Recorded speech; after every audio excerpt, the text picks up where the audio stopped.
अस्सलाम वालेकुम। आज हम बनाने जा रहे हैं मीठी मीठी ईद के लिए मीठी मीठी सी प्यारी सी मज़ेदार डिश।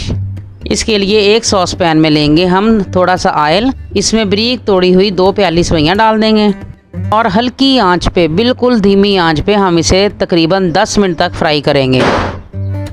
इन्हें आस्ता आस्ता चमचे से हिलाते रहें ताकि ये नीचे ना लगें, और अगर नीचे लगने लगे तो इसमें हल्का सा दूध डाल लें और साथ ही 1 चम्मच चीनी डाल दें।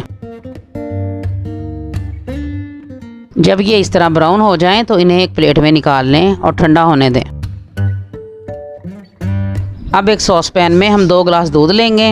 अब इसे अच्छे से गर्म करें जब तक इसे उबाला ना आ जाए। एक प्याली में ठंडा दूध लें, उसमें 2 चम्मच कॉर्नफ्लोर और 2 चम्मच कस्टर्ड पाउडर डाल लें।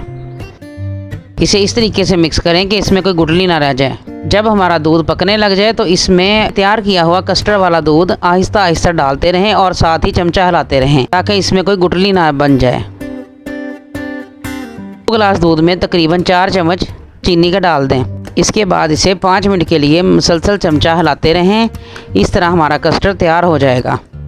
हमारा ये कस्टर्ड तैयार हो चुका है और इसे ठंडा होने के लिए रखेंगे। अब कोई भी बर्तन ले लें, प्याली ले लें, कोई बॉल ले लें, उसमें हम इसे डेकोरेट करते हैं। प्याली में हम अपनी थोड़ी सी सेवइयां डालेंगे, उसके बाद इसके ऊपर कस्टर्ड की एक लेयर डाल देंगे और इसके ऊपर फिर अपनी सेवइयां डाल देंगे और इसके ऊपर हम बादाम कटे हुए डालेंगे। ये हमारी कस्टर्ड तैयार हो चुका है। इस डिश तैयार हो चुकी है। इसका सबसे बड़ा फ़ायदा ये है कि ना आपको पता चलेगा हम आइसक्रीम खा रहे हैं। ये आइसक्रीम का मज़ा भी देगी, कस्टर्ड का मज़ा भी देगी और ईद की सेवइयों का मज़ा भी देंगी। और ये कम लागत में तैयार होने वाली डिश है। आप इसे ट्राई करें और ईद के मज़े लें। ये ईद पे अपने मेहमानों के लिए बनाएं, अपने लिए बनाएं और यकीन माने कि मेहमान रेसिपी पूछे बगैर जाएंगे नहीं। अगर आपको मेरी वीडियोस अच्छी लगती हैं, चैनल को सब्सक्राइब करें, इसे लाइक और शेयर करें।